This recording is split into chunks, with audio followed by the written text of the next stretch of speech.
Well, welcome students. This is Dr. Waite checking in. I realize by now that this video is a little delayed. I thought I had this posted and found out that I posted the wrong video, but sure enough, here is a little intro to Chapter 1 and Chapter 2 for this week's reading. So those of you that have been in the textbook reading or looking over my PowerPoint slides, what I'm going to do each week is post a video. I'll post it before Monday, so that every week on Monday you'll have a video to watch that basically goes over the PowerPoints. So this is going to be on your chapter reading material. I'm going to go through the PowerPoint. So I'm working on my computer right now. I've got the slides up in front of me, and you can basically follow along and do the same. Just follow along in the PowerPoint as you watch the video or listen to my voice in the background. So we're going to get right into it. I'm going to go over Chapter 1 and then a little bit on Chapter 2 as well. So Chapter 1 is looking at the foundations of structural kinesiology, and Chapter 2 is looking at neuromuscular foundations. So I'm just going to highlight some of the key points. I don't want to bore you with a long old lecture, that goes an hour or so. I'm just going to kind of keep to the main topics that you should focus on. That's going to be in the reading, and then you can dig a little bit deeper on concepts that maybe are new to you, or you need to just discover a little bit more. Whatever it takes for you. Feel free to take notes as you listen and work through the PowerPoint. So starting on Chapter 1, going to Slide 2, just looking at an overview of kinesiology and body mechanics. So the big point here is that kinesiology is we're looking at the study of human movement, and so within that discipline we're looking at the structural kinesiology in this course. So we're looking at bones, muscles, joints, how do we move, how the muscles move the skeleton, and so forth. So one of the concepts that we get into right away is the structure of joints and how joints move a certain way. We call this arthrology. It's the study of the movement of joints. And now we're designed in a very specific way. God created us to move a certain way, and our joints really facilitate that movement along with the muscles that attach to the bones and move the bones through their range of motion at each joint. The body's complex. We have over 600 muscles that are found in the body. And so we're going to slowly get into each area of the body and discover what muscles are our main movers, and as well as our secondary movers, or assisters as we call them. So I'm going to kind of skip through here. So who needs kinesiology? Basically, if you're in this course, you need it because you're probably going to go into some field that's related to kinesiology, whether it's physical therapy, coaching, strength and conditioning, athletic training, massage therapy. Even those of you that are going on to medical school to be a physician, this is some great foundational work to get you started. So I'm going to kind of skip down into our reference points. So the key starting position is our anatomical position. We look at everything that we address with the body. We start by looking at anatomical position, which is basically feet forward, the body erect, standing straight up, palms facing forward, and eyes forward, head forward. Everything is in alignment and looking straight ahead. So basically it's our starting posture for the way we assess the body, and as well as the way we assess movement. This is our starting place, okay? So when in doubt, when we talk about movement patterns, think of anatomical position as our starting point, okay? All right, so as we start to look at movement and the alignment of the body, there's different planes that we get into. So if you want to skip down to where we get into our directional terminology, we move in certain cardinal planes, what we call them. So the first anatomical directional terminology, and this is on slide 12 of the first PowerPoint presentation, we have anterior, anterior inferior, and anterior superior. Terminology is really important to keep in mind here. So those of you that are fresh out of anatomy, you'll remember your basic terminology. Anterior meaning in the front. Anterior inferior would be front and below. Inferior meaning below. Anterior superior meaning in front and above. Okay. And then we have lateral, medial that's added to that, which is either lateral being on the outside, medial being on the inside. And then we also have posterior. So then we get into posterior, posterior inferior, and posterior lateral. Same meanings, just on the back side. So we have anterior meaning the front, posterior meaning the back. Okay? Other terms that are important on slide 16, you'll see contralateral, which is meaning opposite sides, versus ipsilateral, meaning same side. So contralateral, right arm, left leg, right? Opposite sides. Ipsilateral, right arm, right leg, same side. Bilateral, meaning relating to both sides simultaneously. Okay. Inferior, superior, mention this. Inferior meaning below, superior meaning above. Again, we always look at everything from the midline of the body over. So our starting point is in anatomical position with our mid-axillary, our imaginary midline down the body.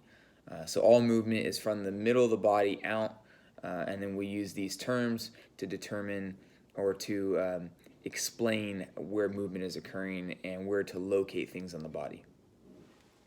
Okay.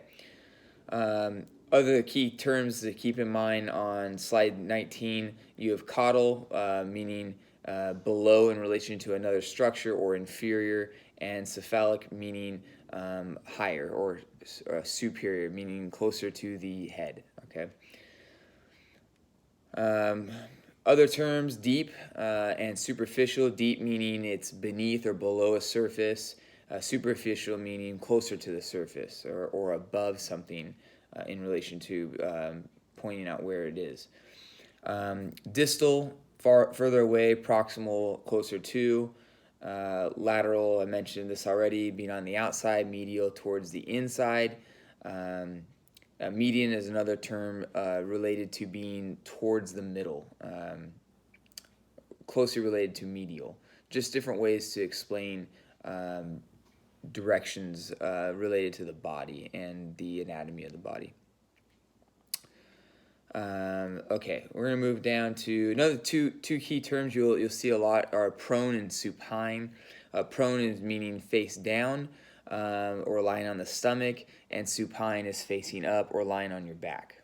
Okay, we use these terms often when we describe exercises. So like a plank is prone because you're facing down while you're planking, versus most core exercises like traditional like crunches and bicycles and things like that are supine because you're laying on your back and you're facing up. Okay. Dorsal is relating to the back. Usually we think of dorsal as like the back side of something, like dorsal fin on a shark, right? Is on the back of the shark. So it's like the back of the hand, so to say. Ventral would be the belly or the abdomen or the front side. Okay. Another term that's related to that is palmar, which is in relation to the palm. So in anatomical position, we are having our palms are facing forward, so you're exposing the palmar side of the hand. Okay. Versus plantar being the sole of the foot and the bottom surface of the foot. Okay. Other terms, we have fibular, tibial, radial, and ulnar. Anytime you hear these terms, they're relating to those bony structures. So fibular meaning related to the lateral side of the fibula of the leg, lower leg. Tibial, the inside, the medial side. Radial, relating to the radius. And again, in anatomical position, we are supinated. Our hands are supinated, not pronated, right? Pronated is when the radius turns over. We are supinated, meaning the radius is on the lateral side of the body. Ulnar is always on the middle side of the body. The radius rotates or radiates over the ulna, right? And so that's pronating, okay? So again, when you think anatomical, remember we start palms facing forward. That's a supinated position, and that's where we get our starting point terminology. All right, I'm going to skip down to some planes of motion. All right, so let's get out of the terminology for a little bit. Let's go on to slide 33 and look at planes of motion. So there are two. We have imaginary two-dimensional surfaces in which we look at the body. All right, and of course we rotate around axes, which are where our joints are. Right, our joints are a point of axis of rotation, and the plane revolves within these axes. So the three planes that we work with are anterior-posterior, or the sagittal plane. All right. And the sagittal plane is basically anything moving forward, backwards, in front of the body or behind the body. So sagittal plane, we move, most of our body moves in a sagittal plane motion, like walking forward, lunging forward, leg swings, arm swings should be sagittal to be effective, right? Good runners run with forward motion, sagittal plane motion. So they're constantly propelling forward. Lateral motion is side to side. So frontal plane would be any movement across the body. Like when you abduct your femur at the hip joint, you are in a frontal plane motion or lateral motion. Okay. And then transverse, or the horizontal plane, that's like if you cut the body in half and you have the top and the bottom. Any movement that rotates around the body is considered in a horizontal plane or transverse plane. Example of this is, when you bench press, your shoulder is moving the humerus, or the shoulder is going through a transverse plane motion because the humerus is horizontally abducting and adducting from the midline of the body. Okay. So moving on from those, you can kind of see the descriptions and the pictures, just kind of showing you what each plane is. There's examples at the bottom of each one. Like so for sagittal, if you did sit-ups, you're moving forward, backward in the sagittal plane. Example of lateral motion would be jumping jacks, and any spinal rotation motion would be a transverse or axial or horizontal plane motion. Then we have other types of motions, such as diagonal plane, where the body's moving in a plane, or moving in a way that does not fit the norm of those three planes. It's usually a combination of two or more planes. And this is most movement. I also coin this as general movement. You'll see there's like high diagonal, low diagonal, and then it gets into axes of rotation and so forth. I'm going to kind of skip through some of these. You can read the descriptions of each in the book. What's key about this is that the body does move in typically just a general motion. And so when you think of movement in general, think of all three planes kind of being combined together. All right, so it's kind of unique. Body regions, I'm going to kind of skip through some of these. A lot of slides on this. These are obviously broken down much further for greater explanation. You have axial and appendicular. When we talk about the axial system, we're talking about the head, neck, and trunk regions, so everything, the core of the body, so to say. And then we think of the appendix areas of the body, we're thinking of the upper limbs, so the arms, and then the lower limbs are legs. Okay. So moving on from there, you can see a breakdown of the skeletal system, different parts of the body. We have axial skeleton, and appendicular skeleton.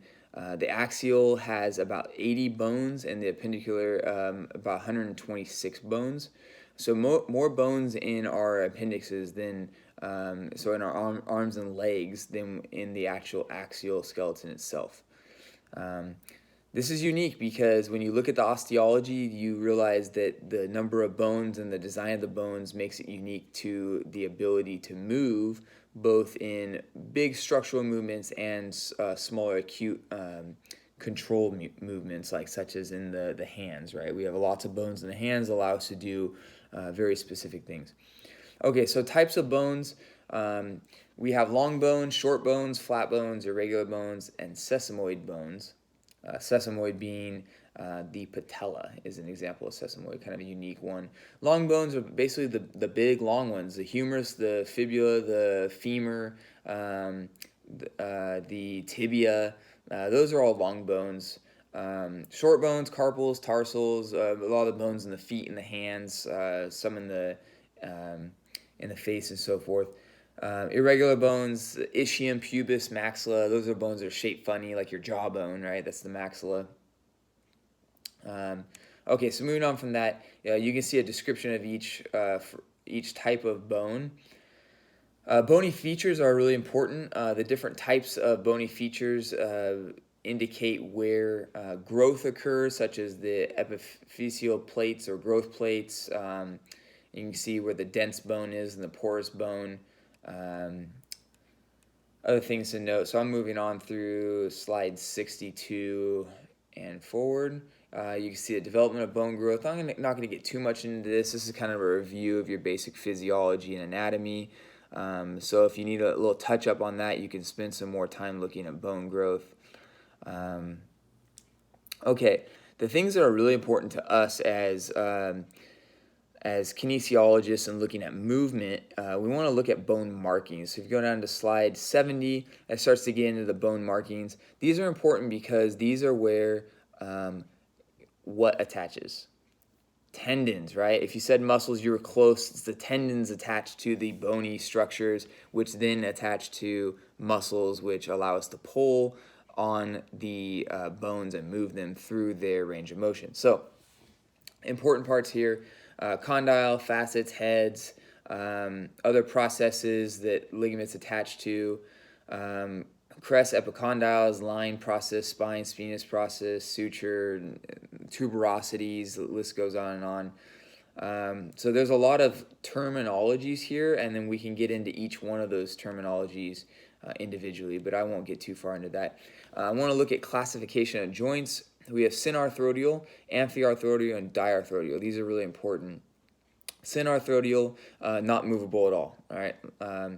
Amphiarthrodial, semi-movable, but not really meant to move, like sutures. Diarthrodial, these are the joints that we want to pay attention to because the diarthrodials, they are freely movable joints. So if you want to just go ahead and skip down to our diarthrodials, those are going to be the important ones we look at. So starting off on slide 80 and moving forward, the big thing about diarthrodial is that there's capsules that basically enclose the joints, and which gives support to the joint, allows to absorb things such like the use of hyaline cartilage to absorb shock and protect the bone.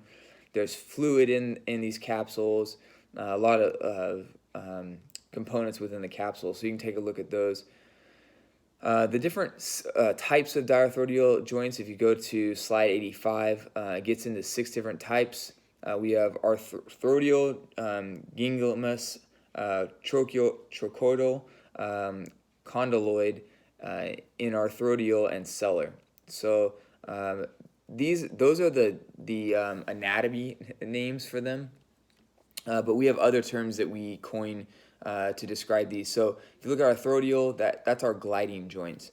Examples of the gliding joints are the vertebral facets along your spine that basically help keep the spine in line. Moving on to the hinge joint. The hinge is, well, you guess it, the elbow and the knee, right, are examples of the hinge, and the ankle as well, where the tibia meets the talus. They just move forward and backwards, sagittal plane motions, right? Pivot or screw joints, uniaxial, allow us to rotate a little bit. You see this in the radial-ulnar joint where the radius pivots over the ulna. This occurs at 2 places, both the elbow and the wrist. They pivot in both areas, allowing us to pronate the hand, or technically the wrist, because it's the radius pronating over the ulna, which occurs in the forearm, not the actual wrist itself. Then we have knuckle joints, forms of ball and socket joints. Obviously, these are the condyloidal, the knuckles, meaning, the knuckles, hands, feet, okay? And then we have our multi-axial ball and sockets, which are big ones, the hip and the shoulder, and which allows us to move in all 3 planes of motion. And then our specialized joint is the saddle joint on slide 91, which is basically our thumb joint. Very unique, allows for basically movement in all planes, but not simultaneously. Each one's occurring as we move through, as we move the thumb and manipulate the small muscles in the thumb. It allows us to basically flex, extend, abduct, adduct, and then together circumduct. Even though it's not a ball and socket, you can still circumduct just like the shoulder and the hip. Okay. Some of the main things to think about with the joints is stability and mobility of our joints. I'm not going to get too much into the nitty-gritty of each of these. There's each component of the joint is broken down. There's a definition of bones and how it affects the joints. Then there's one on cartilage, ligaments, connective tissue, muscles, and then of course neural control, which is going to get into the next chapter. The key thing to take away from this is our ability to go through range of motion while maintaining stability and mobility. So we want to get full motion without sacrificing stability at the joint. Okay, and that's the key thing there. That's the role of the joints themselves and the muscles that attach and your ability to move using them. Some movement terminology to look at. First, we have abduction. All right, abduction occurs at the shoulder and the hip, and other areas of the body. You can abduct at the your saddle joint, for instance. Then you have adduction. So abduction is taking away, lateral movement away from the body, from the midline of the body, and then adduction is bringing it back to. And there's some examples on each slide here. And by the way, I'm on slide 112 of the PowerPoint. Kind of skipped ahead a little bit. Then we have flexion, extension. This is moving in the sagittal plane, whereas adduction is in the frontal plane. Circumduction is a circular movement, which would be considered kind of its own movement, but a lot of circumduction could be considered in the transverse plane as well because it's rotational. Then it goes into some diagonal and rotational movements. Eversion and inversion occurring at the foot and ankle. So eversion, moving out, like pushing the ankle out. Inversion, pulling it back in. Dorsal flexion, plantar flexion. That's dorsi is pulling up, so it's like the toes coming towards the shin, and plantar flexion, the opposite, the toes going towards the ground. It'd be like pressing off the ground would be plantar flexion. Going into a squat would be dorsiflexion. Or when you walk, you dorsiflex to raise your toe so you don't drag it on the ground. Pronation, supination, I mentioned this in the hand, which is most common to look at, but it also occurs in the foot and the ankle. Pronation, of course, is just moving inward at the ankle. So like if you have a collapsed arch or your arch moves in, you pronate, supinate, rolling out. And then for the hand, it would be supination is opening up, like going in, like the starting position of anatomical position, and then pronation would be closing. Okay. And that's the descriptions given for the radial ulnar joint, as I just mentioned. Other terms, depression, elevation, we're looking at the shoulder, the scapular movement. Depression is moving down, elevation is moving the scapula up. Protraction, retraction.